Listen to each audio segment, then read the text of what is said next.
All right, everybody, welcome to the Hunter's Quest podcast. I'm back with the one and only Eric Chesser for the second time. What's up, dude? What's up, man? You went straight into it. You're like, "What's up?" Hit record, and you got your pitch already. Yeah, You've I been doing mean, this for a while now. yeah, I feel like a lot of times I'll do like small talk before I hit record, and then I'll be like, dang it, I wish I had that. So I just start Yeah, rolling. I love it. Yeah, man. So what have you been up to, man? I think I saw you last summer or no, I saw you at the expo for a little bit, but you were super hmm busy signing autographs, kissing babies and stuff, and so I Dude, didn't get a chance to talk. So what's up? that expo is gnarly. Like each and every year, we try to think of a different idea of what we can do to keep the flow of traffic coming through. People who want to get pictures, or maybe we should just do certain times. And at the end of the day, me and my partners are always like, people come here to meet us. We're going to stand in that booth and meet as many people as we possibly can. Yeah, So yeah, I remember you coming over, and I'm so zoned out at the expo that I can't even focus. dude, it's Everything's a tough. blur. It's tough even for me. I can't imagine with like lines of people wanting to talk to you, man. Like, yeah, there's just so much going on, and like all that artificial light for hours, and you're standing all day, and it's just crazy. It's like sensory overload. Yeah, it's pretty wild. It's for those who haven't been, it's called the Western Hunting Expo. It's here in Salt Lake. So this is right in my hometown. It's right in our backyard. We Hmm. have a huge following here out west, but we're already planning next year's Hunt Expo. We're already having meetings with Ray over there and getting that all lined up. But yeah, for me, man, like it's summertime. We're recording this July 6th. Seventh, seventh, 7-7. Time's flying. Man, when we started filming all these hunts and stuff, it used to be like your fall hunting season. I had a break and then I'd go shed hunting and then I'd have summer break. But somehow this has just become all season. Yeah. And I've been home for like 2 weeks and I'm already like getting cabin fever. Like, I gotta get out of here. I gotta go somewhere. So, I know you've been doing a lot of shed hunting. Is that where you just came off the road from? So the most recent trip, well, kind of had two back to back trips, and both of these are like dream trips for me. The first one being go to Alaska to hunt moose sheds. That's So awesome. I did that with my good buddy Nathan from All In, and then came home for a day and a half, just enough time to break down and repack. And I went out to Molokai, Hawaii, to Oh, hunt axis deer with nice. the bow. And that was a blast. I love it out there. Ah, dude, yeah, yeah, I was just watching a video the other day. That's a hunt I definitely want to do. It's on my list, man. Do you have some buddies out there, or Not on that island. I got some buddies on Maui. I made some friends out there while I was out there. But yeah, I mean, if anybody can get a chance to go to Hawaii, it's amazing bow hunting practice. yeah, Like obviously you're out there bow hunting, and it's just great in the field practice through the summer months that you just can't get anywhere else. And you can everybody's different, but there's not necessarily like a bag limit or tag limit on the deer because they're considered invasive. hmm, So depending on the lease or the land that you get access to, they'll kind of regulate how many animals they want you to take or whatnot. But for the most part, you're going to have opportunity to shoot at more deer than you ever would be able to, yeah. here in the other states. Now, were you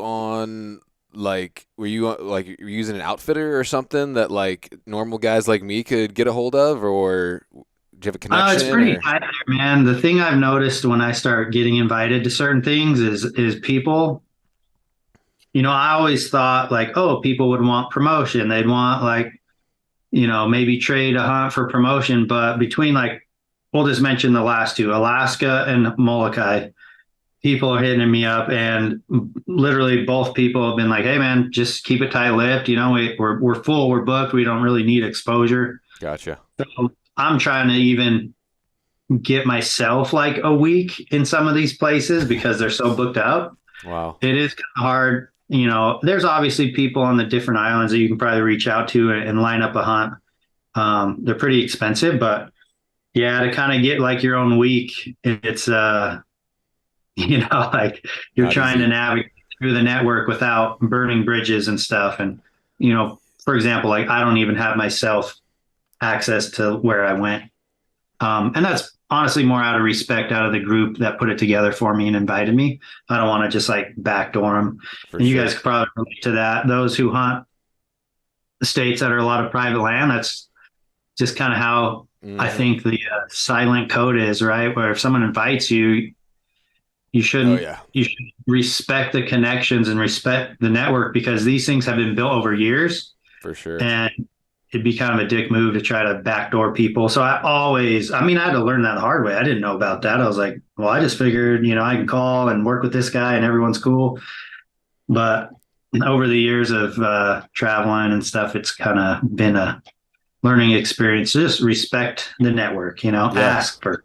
absolutely. No, that I was talking to a friend of mine who's also a content creator that they hunted that same island and they were kind of like, yeah, um, we had some friends kind of deal, and he's like, I think there's some public land, but like, he's like, I've heard a lot of stories of guys going to that specific place and like getting beat up and stuff.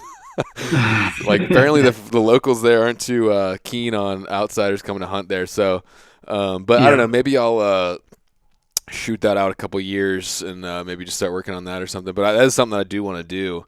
And speaking of which, that whole concept of tight-lipped, and it's crazy because you know it feel like it used to be like you're saying, like outfitters wanted exposure, they wanted, and now it's like the demand is higher, and I don't know if it's ever since COVID or what, but it's tough to especially on some of these kind of bucket list type hunts like that.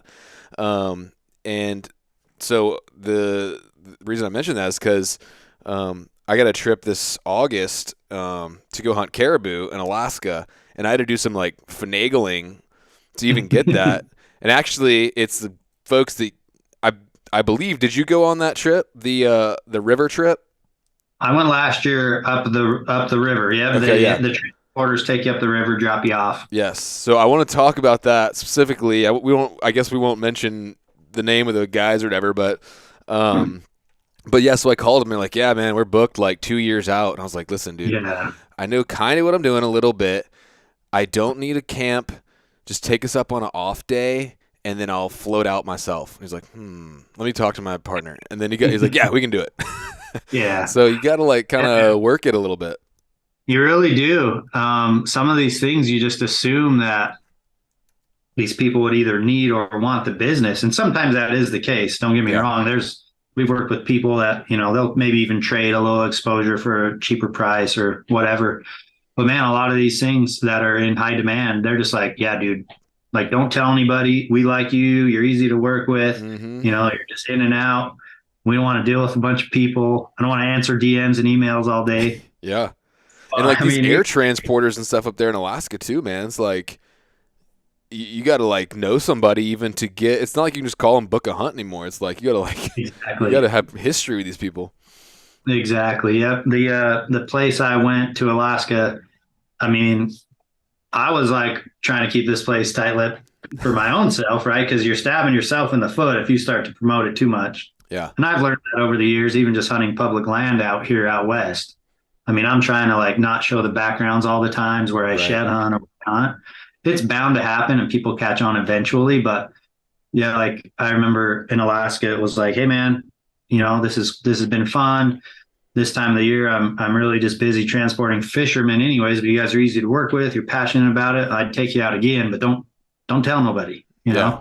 For sure. So, Because yeah, that could blow up. I mean, there's probably not a whole lot of guys. Cause I saw it on your story that you're going up there to shed hunt. And I was like, dang, that's next level. Like, not many people will go to Alaska to shed hunt. That's pretty dope. yeah, that was a bucket list item for me, man. Like I would rather have, if you said you can hunt a moose or shed hunt for moose for 5 days, I would have picked shed hunt Oh wow. over hunting them. I just love the dang things, and I love the idea that it's unlimited opportunity. You can get as Yeah. many as you can find, and the harder you work, the more you could probably get. But yeah, that was a super fun trip. Very fortunate enough to put it together with a good friend and make it happen like very quickly. Did you find Like some because freshies?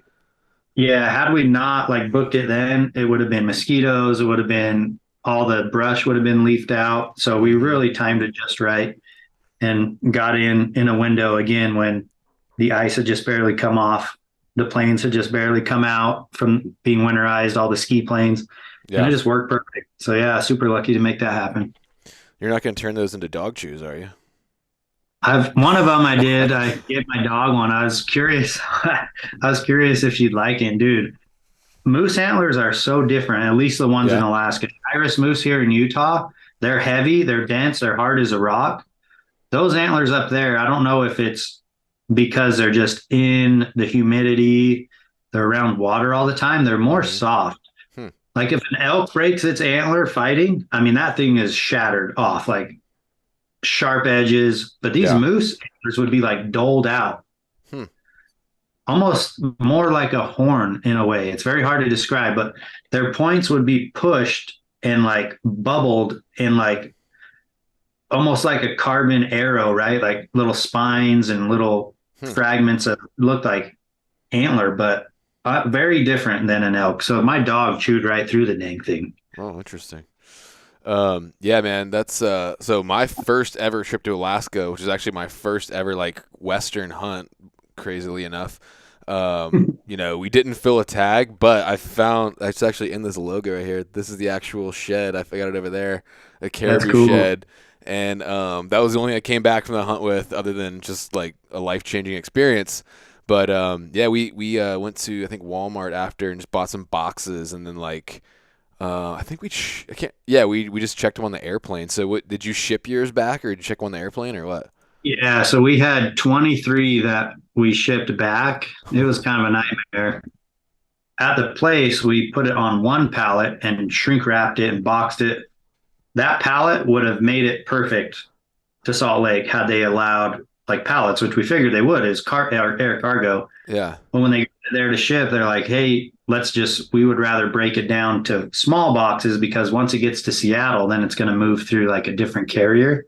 Mm-hmm. Long story short, one of those boxes they had packaged like broke open. So when I Oh. picked up the boxes, I was told, hey, we shipped four. So I got to air cargo and was like, I'm here to pick up the orders. And there was some confusion. They had not called me that they'd been in Salt Lake, and supposedly there's a $70 daily storage fee. I'm like, listen, nobody called me that these were here. Yeah. I'm calling you. They're like, yeah, we'll waive those fees. But the Nice. lady was confused. She's like, well, I think it's because the fifth box hasn't showed up yet. I'm like, texting the guys, is there four or five? Four. I'm like, there's four. So I take four, and we were missing seven paddles and a Oh pair of no. wading boots. Long story short, they ended up they were either misplaced or lost in Anchorage, and a week later made it back. So we got 23 home, Nice, and dude. they're big, dude. They take up a lot of space in my shop. They're just sitting on the floor right now, and I'm like, man, I just had this place clean, and now I have a giant pile of moose antlers. Yeah, man. I've seen some pictures of your garage. I hope to see it in person one day, 'cause that looks nuts. But did you have some big legal like four brow tine bulls and stuff? Um, I don't understand exactly how Alaska works from what I do. From what I have heard, there's certain units are like K50 or less, or certain Yeah. points on brow. This area, if I remember correctly, didn't have like regulation like that, but we found three antlers that I would say are like big bulls. The Nice. one my buddy found had a five on the raker. One of them had been broke off, and then just a beautiful wide paddle, and that weighed 22 pounds, Oh my which gosh. they get much bigger than that. Like, but these are nice bulls. Like that one's probably over 60 wide on the outside. I found one that was right there up in 22. It was one that was more like palm to palm. There wasn't a big gap between his raker and his palm. Uh huh. So he connected. So it was just like a giant dish, and he's Oh, very cool. spoon out. So yeah, we found some really cool keepers, and then a lot in that like medium category that are Yeah. just, at least for me, are still giant compared Yeah. to what we have here for Shiras moose, but would be nothing that I think most people would go to Alaska to shoot, but they're still, Oh yeah. 15, 16, 17 pounds a piece. Yeah. Yeah. Like that caribou shed I have is it's a decent bull, but it's not like massive. But you hold the thing, it's like, jeez, it's crazy, man. Just like Alaska is just next level. So hopefully Lord willing, I'll be grabbing one of those in a couple months here. So on that note, I haven't talked to anybody who's done that hunt. I've watched y'all's videos of it, and like Mhm. Weatherby has one too. But yeah, tell me about that hunt a little bit, man. What to expect and just what it was like. Yeah, going up to Alaska the first time, like I had no clue what to expect, and Oh, that you was your really first time up there? that was my first trip Okay. last season, and we went in that early August time frame. And from what I've heard, because my partners Casey and Brian had been the year before with Weatherby, and so from what I heard, it was like you can either see like 10,000 of them or zero or whatever, depending on the migration. So I Hmm. had no clue what to think. So we got up to Alaska, and there's a lot of logistics, and again, it was so handy to have like Casey and Brian had done it, so they knew about the gear that they recommend, you know, from A to Z, and that's what you're really stressing about is like, what do I need? Right. And I had heard about the tussocks and the tundra and how spongy it is and weird it is to walk on, but man, when I got out there, that was a shock. But like I loved it for the scenery. It's just giant country, endless, wide open. Where we went, I'm talking like there's not even a tree. Yeah. It's wide open, and you could see the caribou. If you got high in glass, like if they're there, you're going to see them. They don't, where we were, it's not like they were going to be bedded behind some trees or anything like that. So it was Right. very beautiful. Um, but it was a weird hunt, man. Like I always feel like my physical, just my condition gives me an edge. And out there, I didn't feel like it did at all. Hmm. Because anytime I'd walk any further, I just ran into more hunters. If I was like, oh, I'm going Oh, this way, it's like, well, there's another camp. Oh, dude, I'm going to muscle up over that ridge. And well, there's just another camp. So it was pretty crowded along the river because you got to think that's where everybody is getting dropped off. yeah. And at times I would get high and I'd be like, well, I could see for as far as my eyes can see, there's not a caribou. So like I'm not incentive. I didn't feel incentivized to like walk any further, right? Because I'm like, well, there's no caribou. Right. We just weren't in them, man. Like we kind of had a bit of a bummer trip when we showed up to get up the river. Their new boat was sunk in the river. Their backup boat was broke down. Oh no. Fortunately for us, 4 tags in one camp, we lost 3 days, and we lost the best weather of the whole trip. Mm. Clear, just great visibility. And then a lot of the days of our hunt was low visibility, like sit in your tent. So it's hit and miss, man. Like Yeah. the conditions are going to be a huge factor, right? Like if it fog rolls in, can't even see Right. across the river. So it's like, what are you going to do? Can't really like walk out of it. You know what I mean? No. I need redemption on that hunt. I didn't have the greatest experience. Yeah. It was just kind of a couple things just had my mind checked out. One, losing 3 days, being stuck on a sandbar, and literally we at the river where we were parked, tons of caribou, but we only had guns. Now, had we had a bow, we could have hunted within 5 miles of that haul road. Oh. So we're just like it's like torture, like all these caribou, and I felt like we just went up the river and left them all. Oh You know what man. I mean? Yeah. So it's like the migration's going to be huge, whether you're in them or not. It's like you're going to hear the vibes when you get there. That all the locals and who's doing it is like, oh, the migration's early, oh, the migration's late, or whatever it is. I mean, we killed 3 out of 4 bulls. I was the only one who didn't kill. Two of them were respectable bulls. Um, and those are the only two that we saw that were good. Yeah. So, like I said, I need redemption on that hunt. I Yeah. need to go back and, now that I've figured out kind of what you need and what it's like, I'd go back with a little different expectations. Yeah. But we saw a bear, we saw a wolf. I was gonna ask about that because I got a wolf tag. Yeah, the scenery alone just blows your mind. Yeah. Yeah. It's Alaska is like that. You know, you definitely like I would say count on spending at least like 2 days in your tent. Like Yeah. the first time I went, we spent I think like close to 36 hours basically in our and we're just like in one man ultralight tents. So that is pretty crazy. Is there was the ground was the tundra floor like wet, like Mhm. soggy? It was. It blew my mind because we were just out of the river and then you'd see a hill. You're like, well, from here to there is probably going to be kind of mushy, but once I get on the hill, it'll be better. And the weirdest thing was even on a slope, freaking mud, mush, like Wow. small like creeks that you can just step in. And even on the flat stuff, you're like, oh, I got a clear lane to this. And before you know it, you're like, boom, 6 feet of water.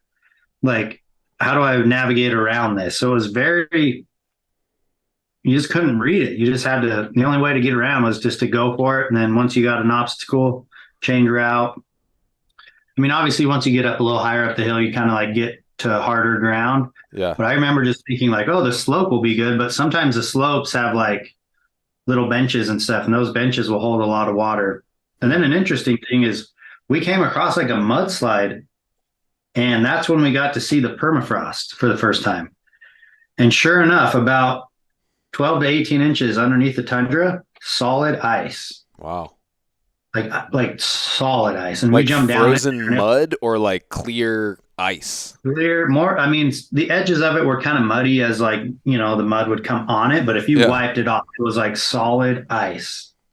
Wow. And when we jumped kind of down in this little hole, it was like floating, like you jump on something and be like, woo, like a waterbed, like you're floating on this Whoa. land that's like floating on the water that's above the ice, so above the ice and to the top of the surface can be hold so much water, and that's why Wow. is the bottom has permafrost. So as you're walking, like I said, it's unpredictable because you would think up here, anywhere out west or anywhere with normal ground, well, if that's a slope, water runs off it and it's going to be dry and hard. But up there, you got, so much space between the ice and the tundra, like it's a sponge. Hmm. So that thing is even on a hill, you could sink in and just, you'll see, water up to your knee, water up to your ankles Wow. very often. That doesn't look like it should. Yeah. And your brain goes, well, why doesn't it just absorb into the ground? Well, there's ice, Right. big layer So of what kind of permafrost. like how did it work with like your shelters and your sleeping situation if the ground is like wet like that? You need a cot. Okay. The cot's the best way. We rented tents and cots for that trip just to Hmm. minimize, what we had to fly around with. Right. And when I went on the shed trip, the tundra terrain was a little different, but it's so uneven that you need like a cot, and they're very low cots. They're Yeah. not your typical 18-inch style that you'd have around here. It's kind of like a Um, backpacking cot, like the light ones. yeah, Okay, that's what I got. That's good. yeah, that's what you need. That'll give you at least somewhat of a flat surface to sleep. Nice, man. Did you see any ptarmigan out there while you're out there? Um, I think on the shed trip we saw a bunch. Yeah, but not on the river trip. I don't think so, Okay. Was the but we river pretty chill as far as like water flow and all that? yeah, like the other guys crossed it to go after and hunt one of those big bulls that we got. Okay. I mean, they had to navigate through it, to try to find the safest place. But there's spots within the river, at least at that year, with that water level or whatever that they can get across. Okay. Yeah, I'm just wondering about floating out. Like, hope it's not like I don't know. Hope it's pretty Like chill. just the kid skidding across like a rock bar or something. Yeah, I I just would say like I I would I be. crossed a river this year and on my bear trip, and I like underestimated the current, and like it just pushed me way down, and like I almost went in, and it was scary. So I'm like just not trying to deal with like rapids right now. Yeah, it nothing looked too crazy, and it always seemed like the airboat had options, like go this way, go that way, like pretty wide Yeah. riverbed and a lot of little chutes. But man, I remember thinking like, how does one remember all the turns, you know. And for those guys that do it all day, every day, they know the river system really well. But sometimes I think like in a smaller boat, you could easily drift off on like a side thing and kind of get off path. You know what I Oh mean? man. So Yeah. just stick to the main drag, the main current, and you should be fine. Cool. Well, I'm doing a podcast with one of the owners, Jeremy. So hopefully that'll I can ask him more stuff and clear up stuff. But I did want to just ask somebody else who's been on the hunt, you know. And I mean, sounds like it was a kind of a rough hunt, but you guys still killed 3 caribou. So I mean, you know, that's pretty good. Yeah, and again, like the idea of like, oh, I'm gonna go so far, which is my attitude out here. Yeah. You could have killed him from camp, like just glass from camp, you know what I mean, all day. And again, like it doesn't get dark, so you could be sitting at camp and just it was almost more of a wait for them to come through here than it was to go pursue them. Mm. So the two we killed right out of camp, like saw it, crossed the river, shot it. Another one was in the river bed, like crossing with some other bulls. Matt shot that one.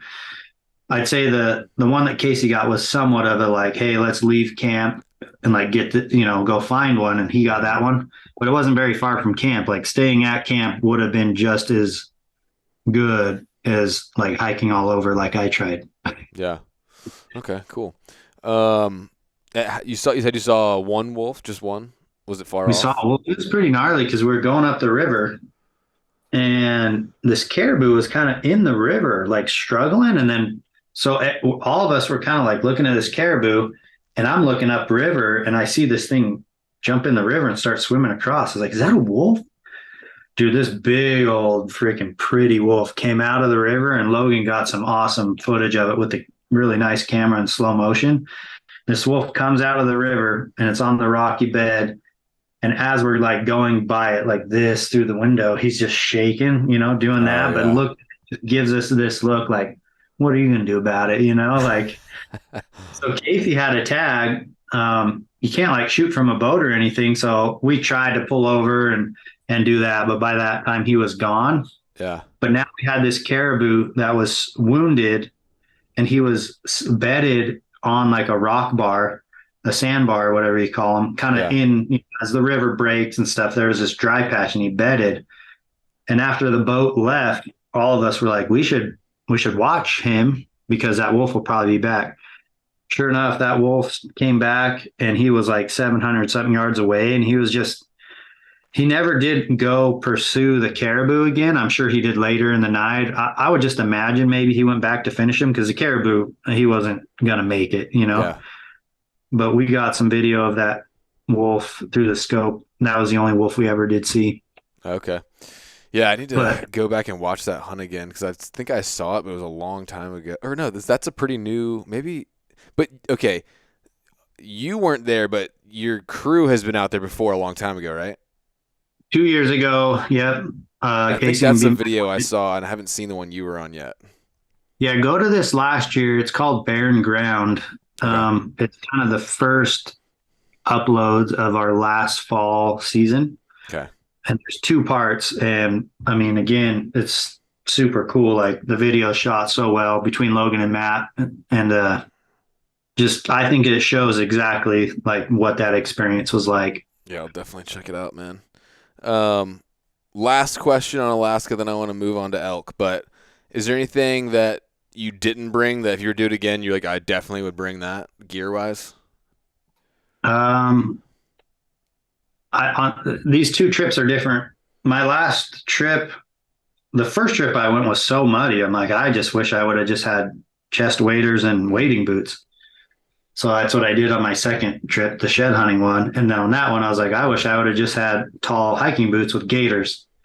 So where we went for caribou, your boots are just going to be soaked, man. Like I would have like good, I would have good waist high waders. Chest Mhm. high are kind of annoying. They go over and it's too much, but I've seen them where they just sell them as pants. Yeah. And I would find a really good outsole wading boot that you could still do. Like I was doing 15 miles in waders and wading boots on my shed trip. And it was nice because if I did come to a wet tundra, I just pushed through it where my friend had hiking boots and he kind of had to navigate around. Right. Um, Dude, I slept so much. Like those nights just like throw you off because Yeah. you'll have energy when you first get there. So you're up till 1 a.m. and then next thing you know, a storm comes in, so you're bored and you sleep. So like good, comfortable sleeping stuff. Hmm. Um, I take good food just because, with the boat, you have so much weight. Right. So like the things that you want out there is like good sleep and good food. Hmm. Okay. Don't, there's no, I mean, unless you just want to be like lightweight and pack like dehydrated meals, but you got water, endless water right there. You Hmm. could cook a lot. You could have a nice stove. You can clean your dishes. So I like the idea of like, hey, if we're going to be out here for 8 days, let's bring some really good food. So Yeah. Casey prepped a ton of food and had it in like vacuum sealed bags, and we just heat that stuff up. So good sleep stuff, very comfortable. It's going to be wet. Like again, if you have hiking boots, they're going to be destroyed, soaked. So if you have a backup, and then something super comfy around camp, like slippers, or Oh yeah. Crocs or something like that. Yep. Because you can So be there glass. are places you can get away with wearing Crocs and not just be like standing in ankle deep water or something. Yeah, if you have a decent spot around camp, you can kind of just you can get around with that, for just sitting around camp and a nice glassing chair. Yes. Because again, the tundra is very awkward. You never really have like a great spot to sit. It's a lot of texture.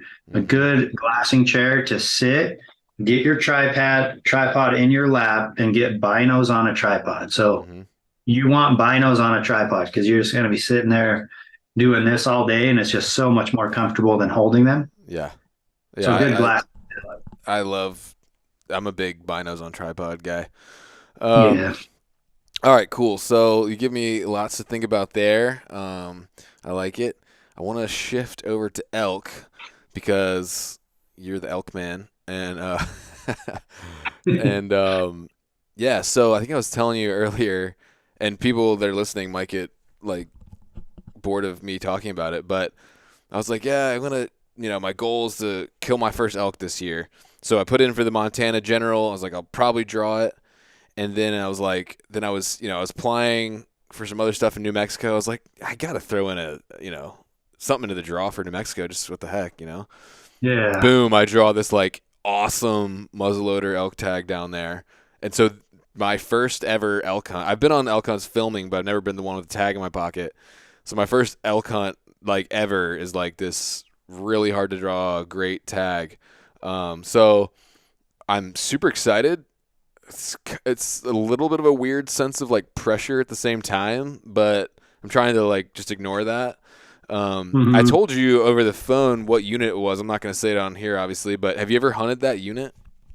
Yeah. So I haven't personally been a tag holder, but like you said, I've been on hunts down there. Uh huh. And the fun part about that hunt is just the number of elk. Like, Mm. and what are your season dates? I'm not familiar with their. Yeah, so it's October 14th through 18th, and I'm going to get there. I'm flying out on the 10th. I'm going to spend 11th and 12th scouting, or 12th, 13th scouting. Yeah. And then 14th, it's on. And then to jump ahead a little bit, the timing worked out perfectly. So that season ends on the 18th. The Montana opening day for rifles, the 21st. So as soon as I'm done there, if I kill out early, that'd be amazing. Or hunt the whole Yeah. 5 days and jump in the truck and go straight to Montana and hunt that for 5 days. That's cool, man. That mid October, I've hunted it more with a rifle and other units. But down there, I'd assume, I mean, it's still going to be, there's still a good chance of them cranking, Yeah, I talked to a but local guy who said they're going to be probably still bugling pretty good. yeah, they should be. But it is almost in that time where it's like some bulls might be peeling off. You might be finding like secluded bulls, and then you might be finding bulls that are still like, oh, the rut's on. I'm going to bugle my face off and be crazy. And I've hunted that mid October in New Mexico, and I've seen both. I've found bulls that are just all alone, deepest, darkest canyon ever, totally like post rut. Like I'm out, I'm checked out, tired. And then I've seen them bugling, and I have just seen it both. That time right there, it could go either way. Yeah. But with that unit, I would imagine that they're still going to be popping off pretty good just because there's so many of them. Yeah. So I guess it's kind of different terrain. I feel like that state is sort of unique. And the other thing about it is like it's not it's kind of like what you were saying earlier, just from studying like e-scouting and talking to some locals, like you can't really like backpack in deep and like go deep and get away from people. Like there's roads everywhere. Mm. Um, so I don't know. I guess I'm a beginner, obviously. Um, so I mean, just kind of what are some of your tips for how to hunt that area, how to hunt that state? How would you go about it if you were me, going in with and just to give you a little context, I basically I feel like as of like last week, pretty confident with my cow call, and I'm still working on the bugle, but I'm getting there. I think by the time the hunt rolls around, I'll be ready to go, but not an expert by any means, but like competent. Yeah. So anyway, how would you approach it? What are some of your general tips on that one? What I've seen down there is like there's there's really pretty like high country ponderosa pines, and I think a lot of people are attracted to that. But I found that a lot of the elk like to rut down in like prairie, Hmm. yellow grass, and juniper type of stuff. Hmm. I've always noticed that it seems like elk like the bulls may summer high, but it's like they want to rut in like almost easier going terrain or something. Cool. Not saying there will never be elk up high, but personally, I would focus on the more juniper, prairie, yellow grass, juniper type of stuff. And there's a lot of rolling hills that there's so much where we went. There's a lot of topography in some of these areas where you really got to get in them. There's not always like a high point that gives you the look. It's almost like just enough topography to kind of like, well, if you don't see over that next ridge, you're never going to know. So we just would hit a hot spot, glass, obviously first light, tons of glass. You're obviously listening, and just take inventory on everything you can. But from there, it's like, okay, they're bugling over there. We just really had to like get in them to try to Hmm. see them. We had a couple spots that were high points. So I would be doing a lot of studying on Onyx and Google Earth Yeah. for high points that aren't necessarily hard to get to either. Those first couple of days, it's like learn the road system, find the highest points, check them all. Tanks are big out there in that time of the year. I was You gonna ask can be about that. getting some monsoon type of stuff, and so just some big rainstorms. But if it's dry, tanks are just they're there. The bulls are thirsty. They're wallowing in that type of stuff. So we always had good luck around water tanks. Hmm. The big ones. Um, but yeah, it's just kind of like that unit can produce some giants, but you're going to have a lot of elk probably in that 300 to 320 Yeah. range. And then to, get that 330, 340, you're going to get slim. And then above that, which they're there 100%, they're going to be harder to find. Yeah.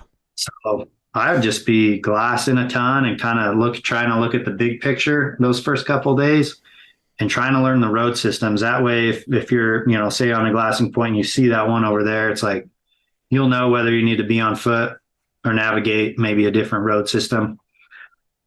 But yeah, the big thing at first, if you've never been there, I'd get high. I'd look at the big picture first Yeah. and then start zero down, as the Totally. days go. Yeah, that's kind of something I've been learning a lot lately and hearing a lot of people talk about. And so that's kind of my plan is I went on Onyx and just like plotted out like there's like main roads that like really go like circumvent the whole unit. So I'm thinking like the first thing I do when I get there is just literally just drive those big time roads and then just see if I can get a picture of, some good looking areas and then kind of hone in. Definitely was going to check water. But when you get to those, more well-known glassing areas, well, let me back up. So I was actually wondering about what you said about the terrain, like, because there's a whole part of the unit that's very much like almost like breaks country looking from Mhm. topo, and less vegetation. And my initial reaction was, oh, there's probably not elk in there. Let's look in the timber. But you're saying that there might actually be elk down in that stuff. Oh yeah, I look in the junipers. Sometimes even just the biggest bulls are like down in almost the desert. Cool. Again, you never know, but in my Yeah. experience, I found like big bulls kind of in terrain that's overlooked. Sometimes Yeah. it's more deserty, So but I don't really feel discount that like those stuff. elk. Yeah, I feel like those elk like to rut, in the easier going terrain versus like they're running wild through high country, Yeah. rocks and steep and all that, which again they're there. I'm just saying in New Mexico I found they like to rut in that low stuff. Yeah. Is So it you got to hard? keep in mind I think you need to really pay attention to what bulls are with the cows. If you're like, wow, there's lots of bugles, but they're all like little 5 points and 6 points. That could be an indicator of the bigger mature bulls are starting to pull off, Yeah. right? Because you'll find the bugles. I know they'll be bugling in mid October where you're going. But if you start noticing, hey, like it seems like the ones with the cows doing all the noise and doing all the stuff, they're the bulls that kind of finally are like, ooh, cows. Like I'm Yeah. excited still, bugle and be stupid.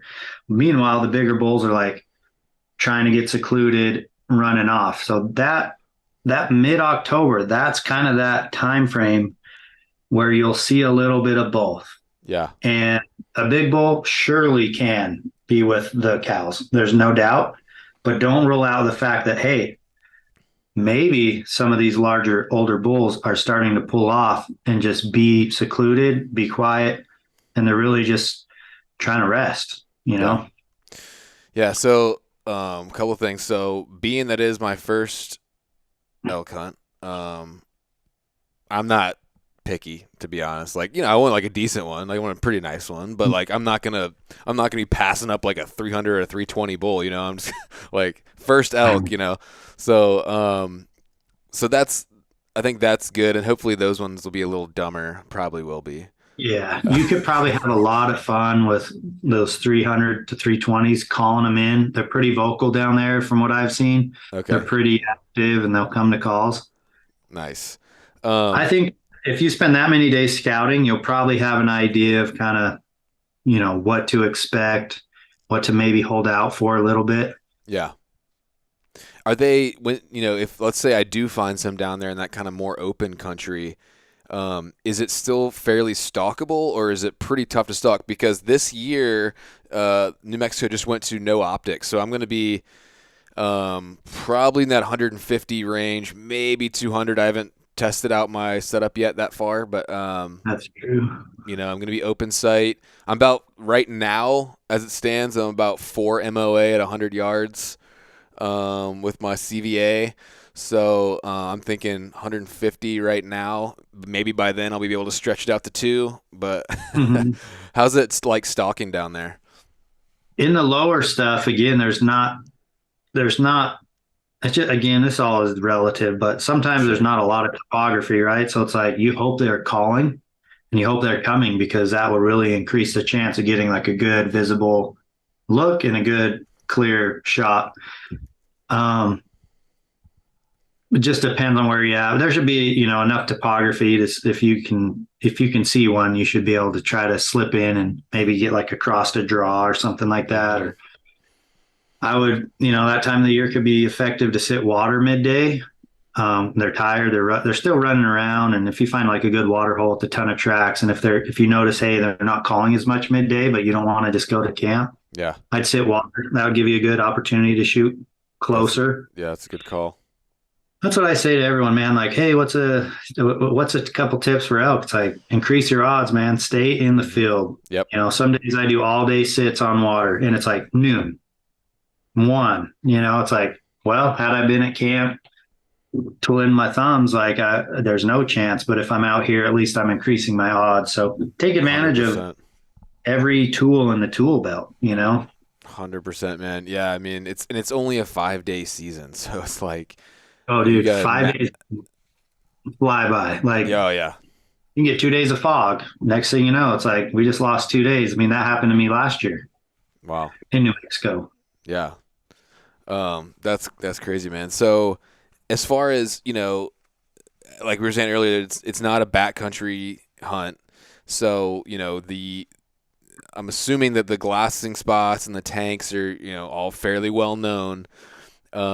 Did you, in your experience, do you run into a lot of other hunters? Is it pretty crowded or is it not too bad? I've heard both, but one of the things in some of those areas down in New Mexico is you're battling or competing with all the guides, right? Mm, And the guides, they have access to all these landowner tags and they're pretty dialed. They know the program, I'm not saying all guides, but there could be some guys out there with radios who are eyes in the sky, and yeah. you think you're over here alone, and next thing you know, like you got just some guy spotting for his guy, and that's all great. I'm not saying there's anything against that, but when you get going into some of these more draw type of hunts, there is an increase of guides versus your general season hunts. Yeah. And with that, it's just there's people out there that know the program. Like you said, they know every little spot, they know where to sit, they're just educated on it, and you're just coming in trying to figure it out. Yeah. But I'm not saying that's a bad thing at all. I'm just saying, like, you will, I would run into more guides on limited entry hunts than I ever do like just general public. Yeah, for sure. Okay, well, I got at least one. I got two local friends down there that are kind of a little bit helping me out. I think, and with a couple days of scouting and the amount of elk, hopefully I'll be able to get something out of there. You will. Yeah, you will. You'll have a fun hunt. You'll walk away from that like, I mean, at least where we went, there's so many elk. It's like Yeah, just find the best one you can find. Find the best stockable one. But you should see plenty of elk. You should see a handful of like really respectable 6 points. You should get yeah, into some bugle. yeah, Should be a fun hunt. That's gonna be a good one. yeah. I'm fired up, man. I think it's any elk too. I think the tag is any elk. I'll have to double So check that, but I mean, if it's coming down day 5, I'll shoot a cow. I don't care. yeah, yeah, dude, fill a freezer, huh? Yeah, dude. Okay, so after that, I'm jumping in the truck.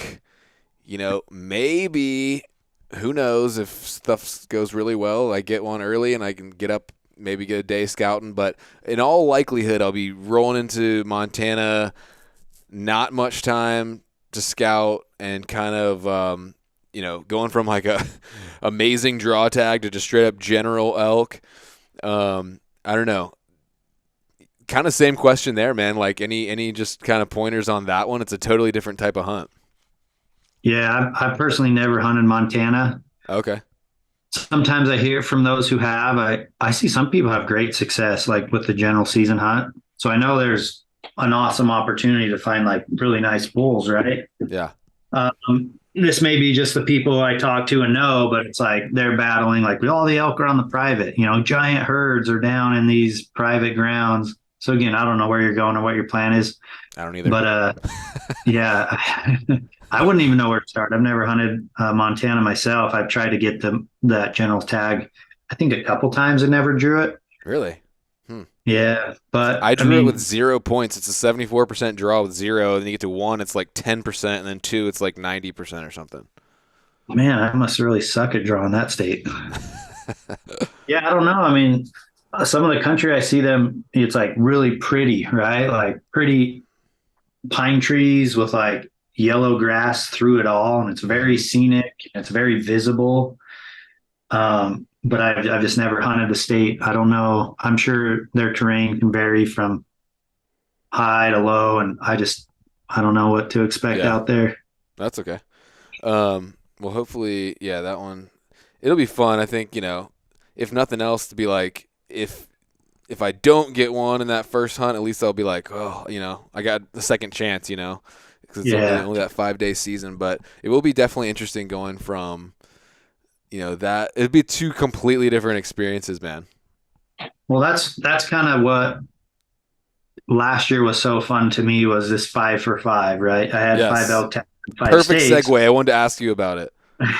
And I wanted to show the different type of tags, everything from like, hey, this is anyone's hunt over the counter, and this is general public land, to more draw style tags, why they're different, how they're different, hunting them from low terrain to high terrain, hunting them from pre-rut to post-rut to winter ground. That's what I loved about last year's theme of having those 5 elk tags, was just the differences of hunting elk in different terrain throughout different times of the year. Yeah.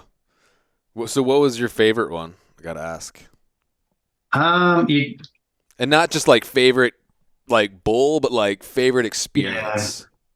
So I'll recap for the listeners Yeah, yeah, yeah. who are curious of what it was. So I had 5 elk tags, and I'll just put them in chronological order.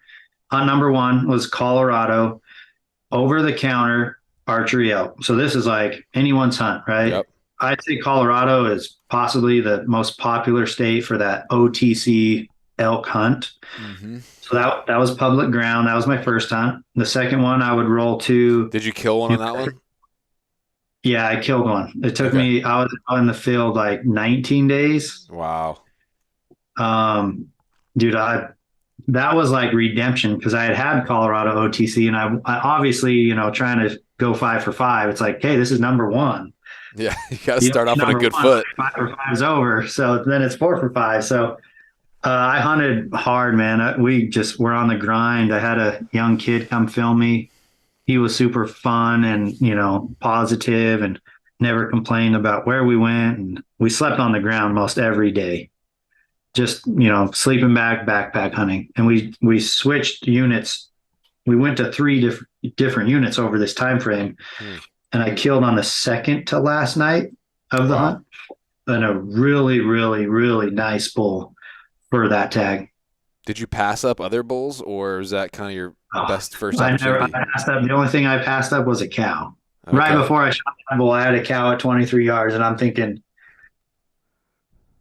I mean, at that point, you want to fill your tag so bad. Yeah. You've tried so hard, you put in so much effort. I'm thinking, well, I never really said, 5 bulls for 5 bulls, like 5 for 5 That's elk. still an I'm elk. like, dude, it took everything I had to let her walk and put it down, and then we chased the herd, and I shot the herd bull. So it was a good Nice, thing I man. passed.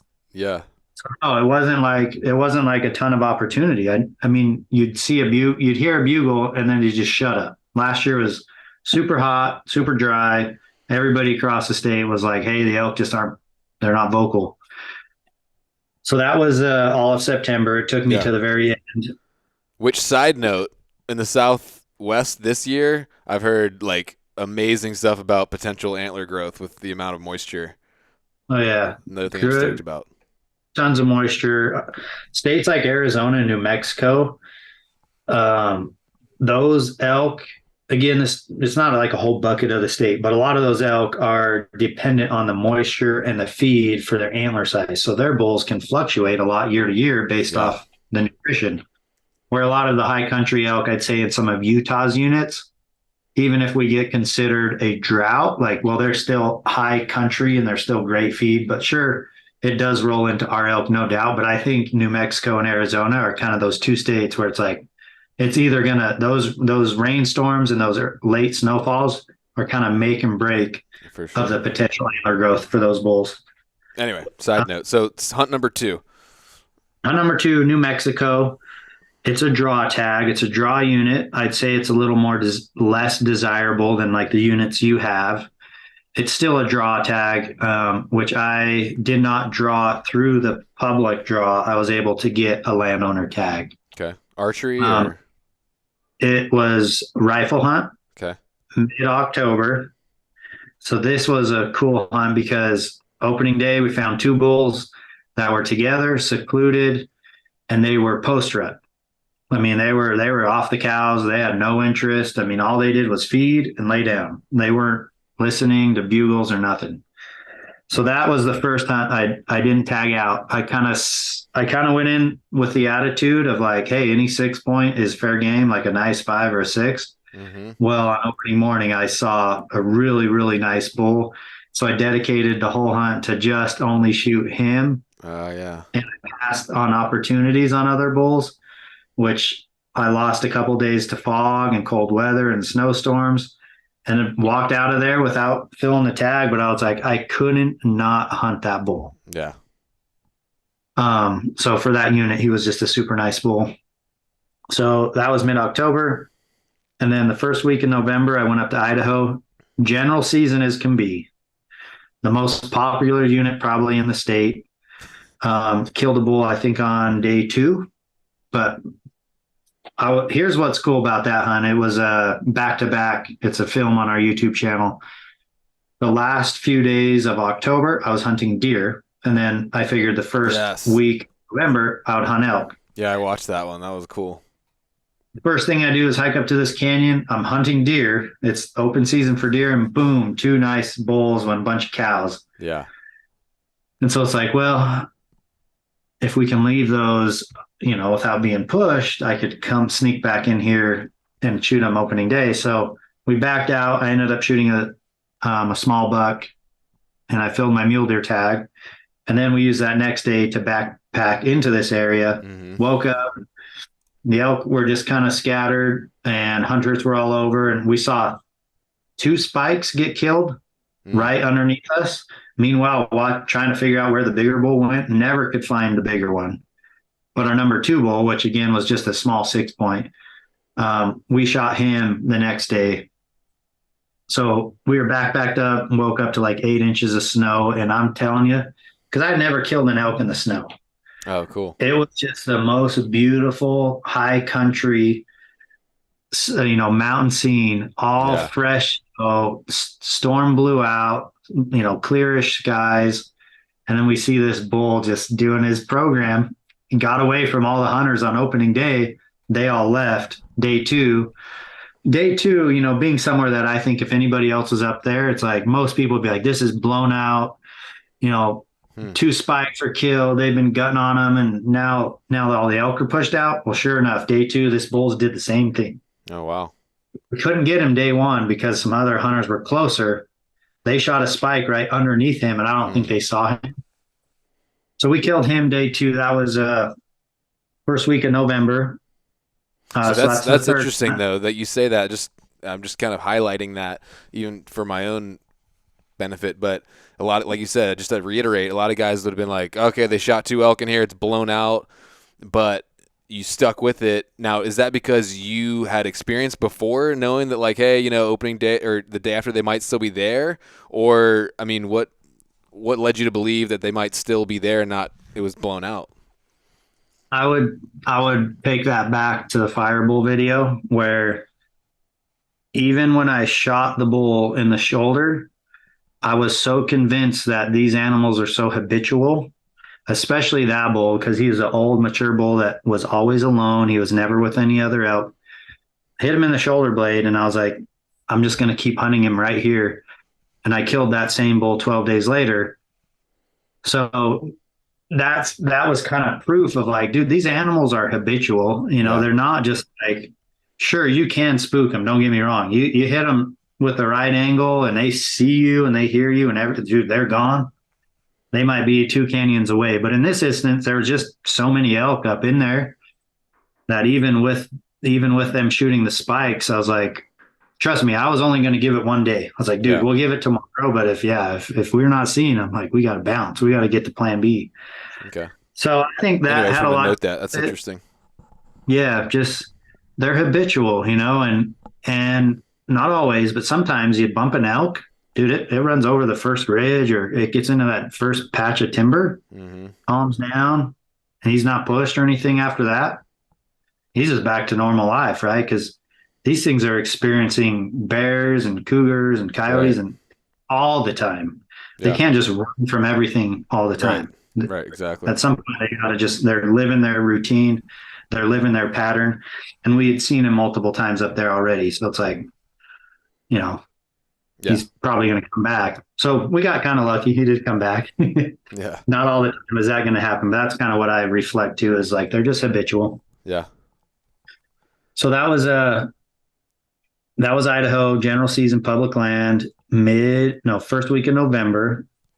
My next hunt was going to be like November 16th to the something like that. I can't remember the exact dates, but that was a limited entry unit here in Utah that I drew at the hunting expo for the $5 tags. Nice. So the lottery with that one. I mean, I drew a limited entry tag in 2013. That's when I killed the firebull. And typically these units are 10 to 25 years before you draw. And I probably only have 5 points since I drew, the firebull year. Yeah. So to draw it at the expo, you're just like, that was weird, man. It's like You don't keep feel your like points when you draw at the expo, don't you? Okay, yeah. yeah.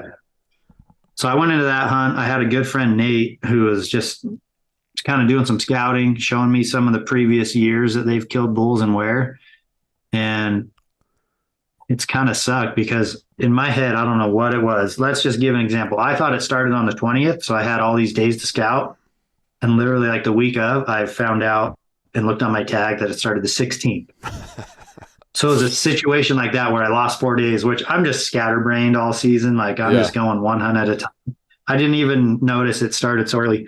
So I raced down there and had like 2 days to scout and found some good bulls. That's the one your girlfriend went up with you, right? Yeah. Yeah, I watched. That was a sweet bull. Yeah, that was a fun one. We called him Kickstand. He just had that extra coming off the main beam. So that was fun to show the people, right? Like we just came from OTC, Idaho, and killed a 6-point raghorn-ish type of bull. The best one we saw was maybe like 280. And we only saw 2 of them, where in this hunt, I saw 2 bulls every canyon I went in, and they were big, mature, to where you start like thinking in your head, like, well, I'll find a 400, Yeah. Ended up killing Kickstand. He's pushing 360. Beautiful Nice. bull. That was brutal cold. Hunting them post rut, definitely off the cows in the cliffs. You saw the video. Like they're living in the cliffs, they're living in the steep stuff. And just saw so many quality bulls. Never saw like a true giant, but saw plenty that were just 340, 350, 360. Wow. So I mean, you walk away from that hunt, you're like, I want to redo, I want to go again. I want to hunt this every year. Yeah. You could just see the difference of a unit that's managed for age class versus a unit that's not. Yeah. I'm worried I'm going to be spoiled after this first hunt, man. 34 could spoil you because it's so fun because there's so much action, you know? Yeah, for sure. And every day is just going to be like calling in new bulls and seeing new bulls. Yeah, and I feel like I've been on a lot of hunts hunting for other stuff where I see elk. So it's gonna be, I don't know, it's gonna be fun actually getting to hopefully kill one this time. You will. You'll kill one on that one. Nice. But last hunt, it was kind of kept keeping it on the DL. We did hunt the Indian reservation in Arizona through a draw to get a tag in a unit that's not considered their trophy unit. So it's not like what you see coming off the reservation where it's like tons of 400 inches, like everybody gets 400 incher. We're in a unit that they're just kind of like, you could tell it's like, well, there's elk out there, but there's not many. If you want to go hunt it, good luck, Yeah. So I had a tag there, and at that point I had already killed 3 out of the 4. And I went into this hunt hoping to find like a mega giant. Past 2 really respectable bulls, one a 6x8. That was really cool. So in line 7 on the right, and then at his second point had like an 8 to 9 inch drop tine. Oh, wow. You just looking back, I'm like, part of me wanted to shoot him just for the character. Yeah. He was a little young. So I was kind of like, let's let him grow up because he had potential to be big. And I passed a 320, 330, really mature loner bull living in the cliffs all by himself. Heavy beams. And the most amazing scene, I like the dream of like, dude, it'd be so cool to see an elk like bedded under a cliff, right? I had it all. There he was, bedded, just chewing his cud. And I didn't want to shoot him. And now that I've had time to like reflect on that, it's like I would have been happy. He was a great bull. Yeah. But part of me thinks, from the beginning of 5 for 5, it was like my goal is like I want to shoot 5 elk. Like, I'll be honest, like, there's no way around it. I want to fill each tag. Like, Yeah, every tag I get, and it because I want to fill it. sure. I know a lot of people gave me pushback. I'm like, dude, that's just too many for one man to eat. But I went into it this mindset of like, I want to fulfill each hunt and get the full experience because to me, the harvest, the butchering, the recovery, the packing out the meat, getting it home, all of it's part of the experience. And I Hmm. really enjoy it all the way from beginning to the end of that. So I wanted to have the full experience 5 times in 5 states and 5 situations, etc. Yeah. But by the last one, I was kind of just like fulfilled.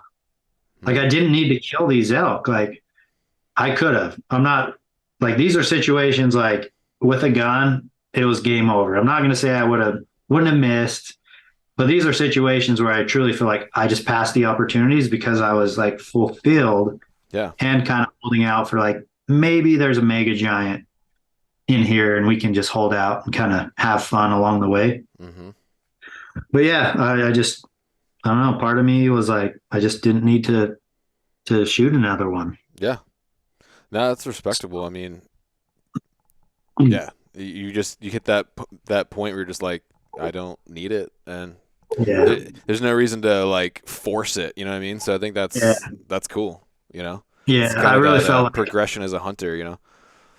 it's a really weird thing where when you see an elk and it's just bedded, you're just talking to your buddies. What do you think? You really start to like play these mind games. What do you like it? Like, do you think he's big? And you're starting to like be influenced one way or another, depending if you're asking your friends or not. I'm not saying they Yeah. influence my ultimate decision, but when you just see them and it's like you have this opportunity and they're just laying there, it's almost different than maybe if a bull came in a small window and you had 10 seconds to decide. Right. Absolutely. And looking back, I'm like, dude, I just had all day to stare at these elk and enjoy them and really just, what do you guys think? I don't know, man. We'd have to pack it out of there. Like, you guys in the mood for that? No, I'm not either. But man, it's a great opportunity. This is like the dream scenario. But you put that bull, you have me walking through the junipers, and he's bugling, and he opens a 10-foot window, and I see that big 6 point frame. I'm probably shooting. Yeah. Or if that hunt was the first of 5, Hmm. and I saw that bull, I probably would have shot. So just the emotions of this whole season just kind of like evolved through each hunt and each opportunity. And I had a vision of like what would happen and what size of bull on each of these hunts I should expect. Hmm. And then in New Mexico, and I think I'll shoot the first 6 point, I see like a giant, like that throws me off. You know what I Yeah. mean? But that's Yeah. what's fun about hunting, man. You can have a vision and you can like think you know how it's gonna like play out. And sometimes it will do it that way, and sometimes it just takes you in a whole nother direction. And I think that's what's just so fun about hunting. You just Yeah. never know what's gonna happen out there. Yeah, for sure, man. And that's interesting what you're talking about just the different scenarios, like, because that's something I've been thinking about a lot lately. I'm always like kind of dissecting like the differences between like how I grew up hunting versus like this new type of hunting that I'm doing out west. Because like here, 9 times out of 10, at least in my experience, you're sitting in a tree stand with a bow or whatever. You see a buck walk through. You got 10 seconds to decide, am I shooting this thing? And at that point, it's very much a gut reaction. You're just like, is Yeah. this a deer I like? Or like, it's not even like you don't even have time to think about it. It's just like something in you just goes, yep, kill that thing. And so you do it. Whereas when you're, half a mile, a mile and a half away, and you're analyzing, like, it's just so different because, like, a lot of my camera guys that I hunt with are much more experienced Western hunters than I am. And it's interesting watching them and then hunting with, like guys like Brian and stuff. And they're just dissecting like every part of its rack and like looking at footage and like, just like analyzing. Where too much to me still is much more just like you see an animal, it's like, okay, yeah, I like that. Let's go for it. It's just a Yeah. totally different kind of experience. It really is, and it's so situational. And that's the difference between like spot and stock, where you're looking from afar and I'm like, no, don't like that one, or yes or no, and then it's like a game plan in. But that's why I do enjoy tree stand or even tree saddle hunting because it is like when I killed an elk. out of a tree saddle. I saw that. That was And that's cool. one of those hunts that I visioned. I said, I'm going to kill a hunt out of a tree saddle. And I shot like a 296 by, and it was just on a general season public land hunt, which again, that's pretty killer. Mm-hmm. But it could have been a 400 incher or it could have been a 290. But the rush of it, like being right there. So Yeah. the first time I see it, it's within bow range. The heart pounding of like, is it going to take a left or a right? Is it going to come to me or away from me? And then when it does, Yeah. I mean, that tree stand stuff when it comes in close, you have to make a decision right now. Yeah, I gotta say, man, I love Western hunting. I love the whole experience, the travel, the camping, the just being out there. I do feel like it's a completely different experience in a lot of ways, maybe a more full experience. But I gotta say, when you, when you are in a tree stand, bored out of your mind, and then a shooter walks in to 30 yards like that, I mean, the adrenaline dump is like nothing I've ever experienced. I've tried to explain that to some people out here because I'll get a little pushback, like, get out of the tree stand there, go chase them on the ground. And I'm like, I've done that my whole life. Like, I want Yeah, something new and different. And I'll tell people, like, trust me, when you're sitting there bored out of your mind, you're questioning yourself. Am I wasting my time? Should I go yeah, back to camp?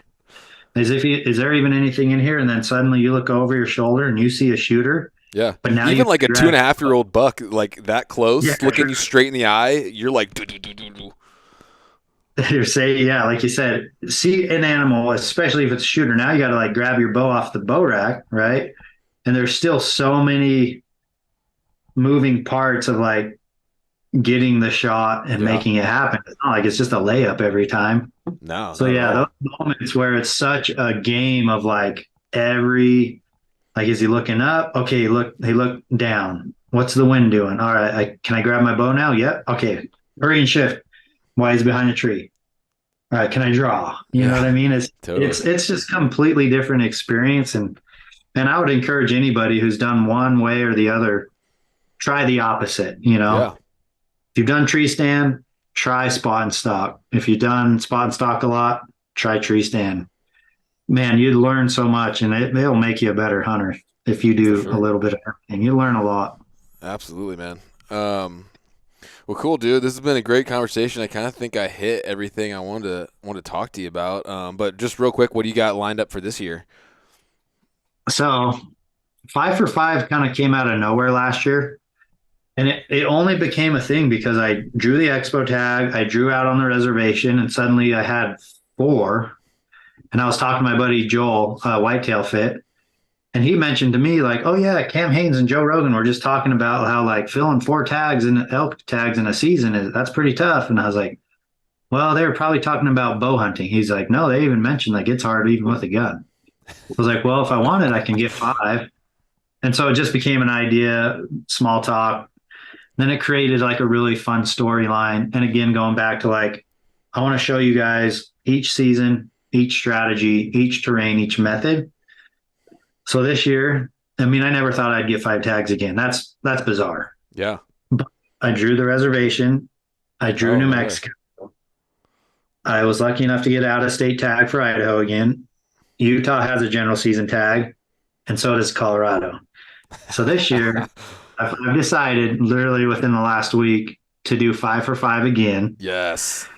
What's going to be fun about it, I think, is it's the same 5 states, but there's a little scrabble of seasons. Mm-hmm. Like, for example, Utah was this premium limited entry rifle tag. Mm. Now it's over the counter archery, so there's going to be like, Yeah. okay, here's the difference. Colorado is going from archery over the counter to third season rifle elk. So Nice. that'll be cool to show those seasons. Idaho went from rifle elk November to archery September. Cool. Mexico, I drew a tag there for rifle. So that one stays similar. And then the reservation is the same hunt, which I did not fill a tag. So I think there's just some dynamics there to be like, all right, same 5 states, So you drew different that things. Arizona tag 2 years in a row. Is that pretty rare? Yeah, that's pretty rare. It's one of those things where you're just trying to Yeah. be a little tight-lipped on it, right? Because Yeah. once it I, gets out I'll there, I'll leave it there. The thing with it is that it's expensive, and lucky for me, Okay. Hush is in a good spot, and we're investing some money into tags and stuff. So even though you draw, you still pay, Yeah. and it's expensive Gotcha. Gotcha. in my Um, book. yeah, for sure. Well, cool, man.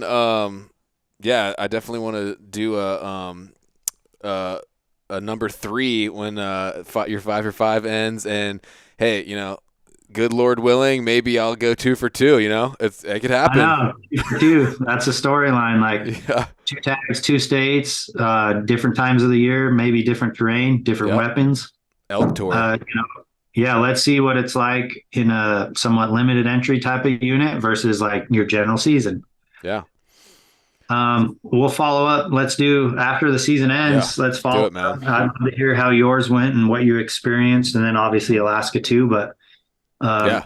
um, I'll have 5 more stories of fun elk hunts to share.